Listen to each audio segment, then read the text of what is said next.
So we're back with yet another Star Wars video.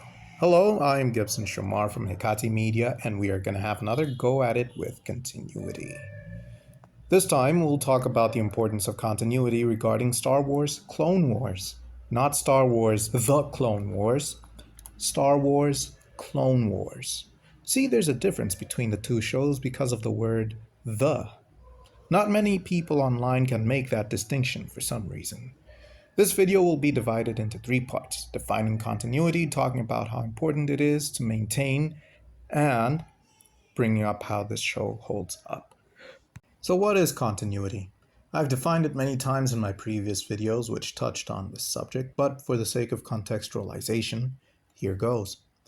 Continuity in this case is the preservation and acknowledgement of previous events or even future events as they were defined in projects released prior to the current one. In the case of the prequels, preserving continuity would be acknowledging everything that was stated by the characters in the previous entries set in the future, abiding to the rules and established world that was created that the project is expanding on, and keeping the characters consistent as well. In some cases, a prequel may show why a character transitioned from having one type of personality to another. It wouldn't be inconsistent to show them different from what the audience is familiar with, but it would be necessary to show them slowly become what we end up seeing. There is a problem with some prequels because they often come after more than one movie has been released talking about the future, and so the prequel feels the need to squeeze everything into one movie instead of stretching it across various movies. This is why I ended up hating prequels. They're never done right. There's always something they mess up. Anyway, continuity is linked to consistency. This consistency is in terms of characterization, events that take place, the themes that are covered, and the overall narrative structure, although the narrative structure can change in the case of sequels, and if you're talented enough in prequels, but still keeping everything else consistent. Why is it important to maintain continuity? Well, here's the thing about it. For a lot of people who enjoy a story that is being told, they will want it all to make sense in the end, when you look at how it all comes together in the end. If you have someone come in and just undo what the previous entries established, then you don't have much of a story. The content may be good, but the overall story is a mess. That's why when you have an ever-expanding universe, you need someone to oversee everything to make sure that things don't go awry when different directors take up different projects. Somehow, only Marvel knew that this was a necessary measure when they leaned on Kevin Feige. No, we're not talking about how everything that happens in the MCU, even retcons because of fan reactions, were part of the Grandmaster Plan.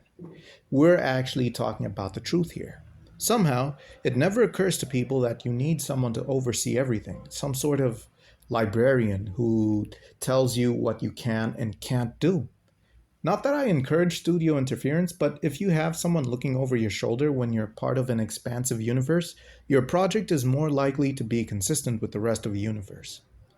Unfortunately, even such a simple way of doing things leads to big problems because folks start to overstep their boundaries and interfere with very simple storytelling that works perfectly. Continuity is something that shows that the filmmaker respects the audience's intelligence and justifies why we have to pay attention to what the characters are saying in the movies or even series. If continuity doesn't matter, then we shouldn't have to listen to anything the characters say. We should just go to the movies or sit down and watch our shows, be on the phone the whole time until an action sequence comes up, watch that, then go back to being on our phones, because what the characters say doesn't matter. The story itself doesn't matter. What we need is just content. The most well-crafted stories are the ones that preserve their continuity tightly. Playing loose with the continuity doesn't help matters either.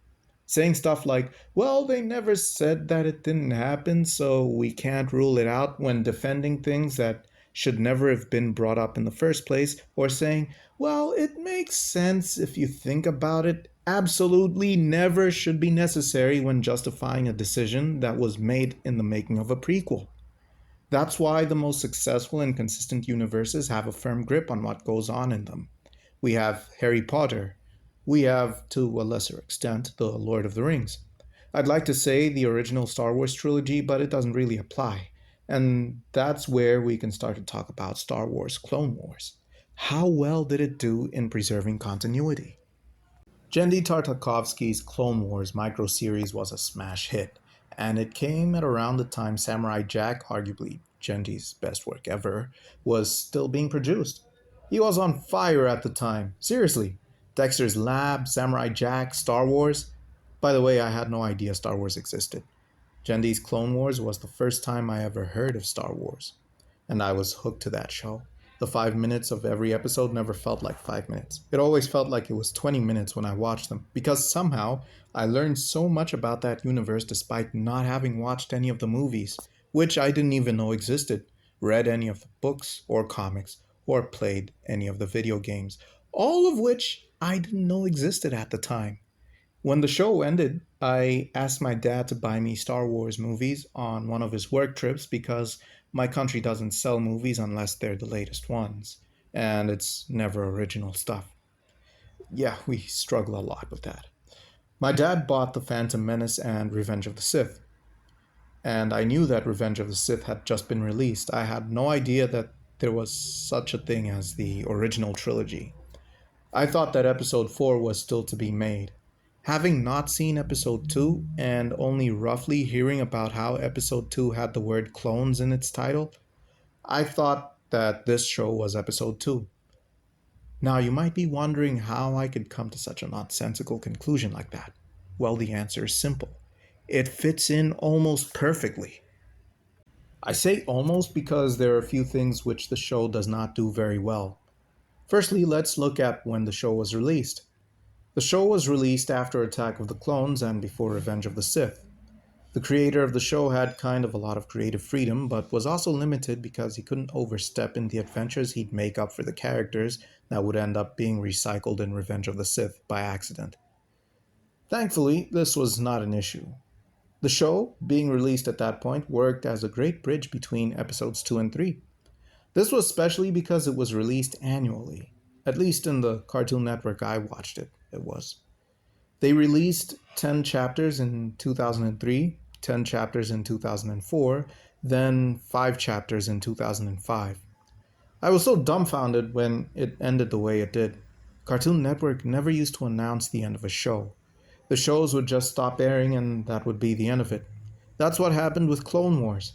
The release of the show in those years limited our critique of how much it was disagreeing with and what creative liberties it was taking with the material. Such critique can only be fully validated if it were released after Revenge of the Sith. The show gives us an overview of what happened in the Clone Wars and focused primarily on Anakin's journey in the war.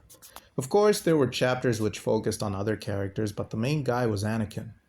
The show's opening narration by Yoda also mentions that the focus would be on Anakin. That's what I'll address now, the characterization of Anakin. Clone Wars showed him from his time as a Padawan to the point that he was knighted. What the show got right from what was insinuated in the movies is that Anakin's Jedi career was the most unorthodox his peers had ever seen.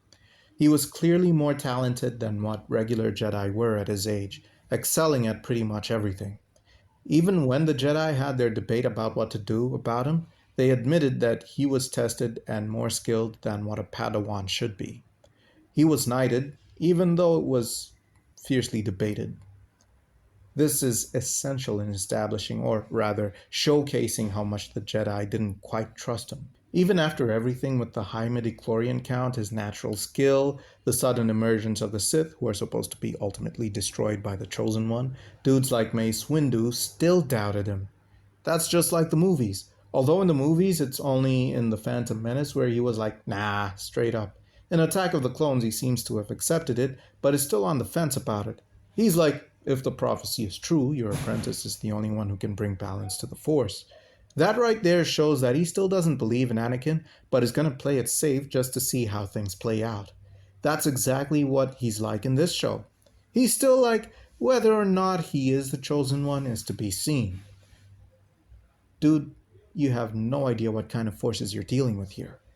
But that's the beauty of it. Their characters remain consistent with the movies.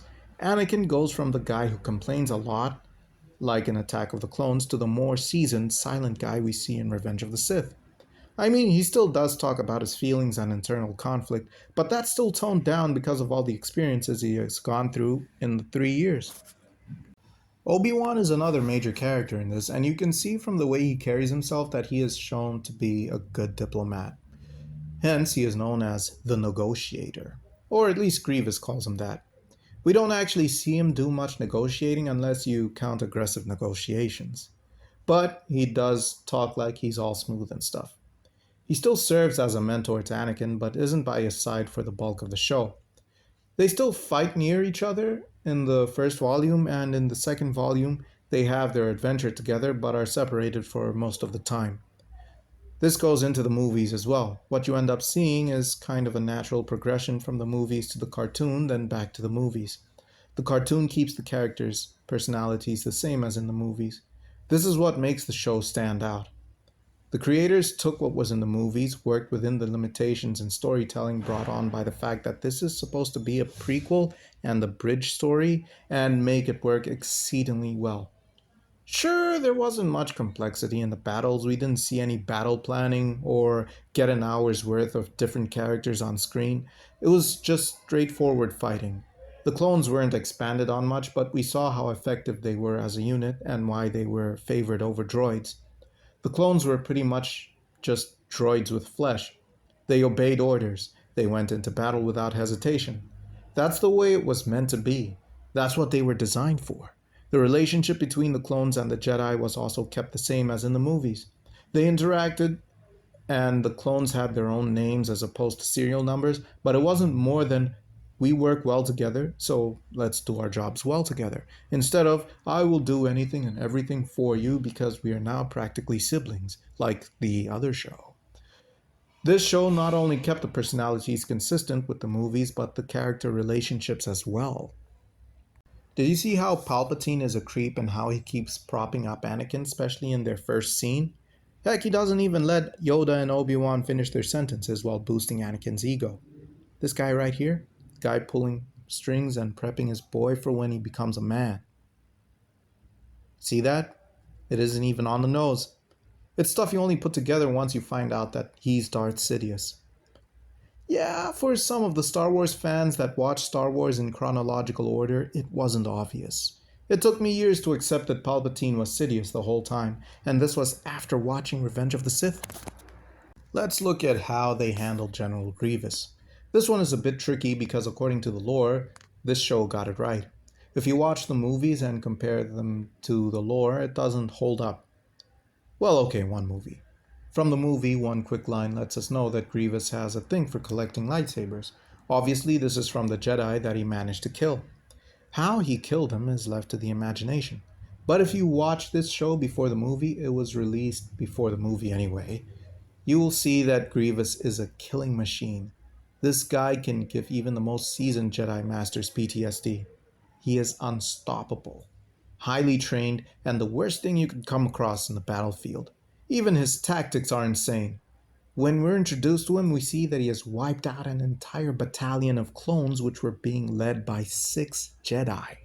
Imagine how big of a battle that was, and what kind of tactical genius he had to be to wipe them all out and keep what looks like most of his army intact. If you read up on General Grievous, this is what he is supposed to be like. If you watch the movie, you read that he managed to invade Coruscant and capture the Chancellor, but you don't really see why he's so formidable. Both instances where he had the option to fight, he chose to run away. He wasn't scary, he wasn't intense, he wasn't intimidating, he was just a villain. This is where the show gets continuity wrong. Unfortunately, what's in the movies carries more weight. There are minor things like how Anakin and Count Dooku don't meet at all. Obi-Wan and Dooku don't meet either. Instead, we have Asajj Ventress attacking Anakin on Dooku and Sidious's orders. We see him channel the dark side once more when he uses his anger and aggression to take her down. His fall was slow and constant. This showed that he was starting to feel comfortable using it. These are the kinds of subtleties you enjoy when watching it because it showcases a smooth transition. There was also the vision Anakin had in the cave where we saw a man who sought to protect those around him but lost his arm. In its place, he acquired a new, more powerful arm and vanquished his foes and all threats. But that power ended up taking everything away from him. And if you look closely enough, you see Darth Vader's mask as the vision ends. There is nothing better than stuff like that. This show was phenomenal in handling the story of Anakin. No unnecessary details added, no life changing events that should be mentioned in the movies, just a path towards Revenge of the Sith that keeps his personality aligned. But you know what wasn't? The way they use the Force in this show. Geez, dude, did you see what these guys can do? They jump for hundreds of miles, force push hundreds of droids at once, control entire tank carriers, punch B2 battle droids in super speed. These dudes are insane in this show. How could you ever imagine killing a Jedi? How is it even conceivable to kill Jedi when they can do all of these things? The movies don't show them doing these things. The movies ground them. I don't know if it's because of budget constraints or if that's just such an exaggeration that it would make the movies boring. However inconsistent it was awesome to see. However, seeing Windu destroy hundreds of droids with his fists made me feel underwhelmed by his duel against Palpatine in Revenge of the Sith. Yeah, that fight wasn't nice. Palpatine pulled some cool moves, yeah, sure, and Windu still managed to dominate him, sure, but you don't really see the display of power Windu showed on Dantooine. People call the use of the Force displayed in this show as lore accurate. I wouldn't disagree with them because the Force is supposed to be the most powerful entity in the galaxy. I use the word entity because I don't really know what else to call it. The final issue we can talk about is the clones. The clones don't really have much personality here apart from we will follow orders and fight until the last man. They showed loyalty to the Jedi and the Republic, but more so to the Republic. It makes sense. They are the Grand Army of the Republic, not the Grand Army of the Jedi. This makes it a lot easier to see that there was something off about them, and we can see that they would kill the Jedi during Order 66. They were also shown to be greatly skilled soldiers who did a lot of stuff to get the mission done. They were fearless and followed orders without question, just like they were described to be in the movies. The clones and their relationship to the Jedi were explored very well in the show. All in all, the show maintained continuity in all the best ways it could, but still managed to have a little fun with the lore and the way the Force was portrayed. The character personalities remained the same. The flow felt normal, and we see the transition of Anakin from what he was at the end of Attack of the Clones to Revenge of the Sith. I bet this was the night when Luke and Leia were conceived too.